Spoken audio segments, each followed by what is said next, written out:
Bi ikastola, bi herri.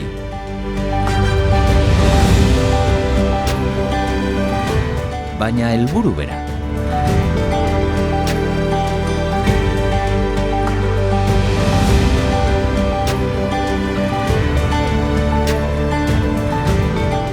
Euskararen festa handia antolatzea. Toki berean ez egon arren,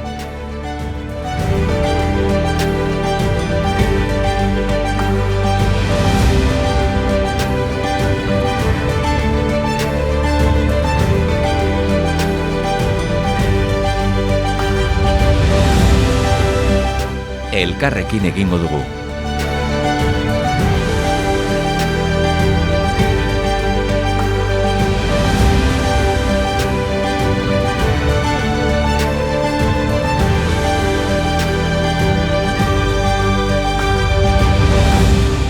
Bidean bat gara.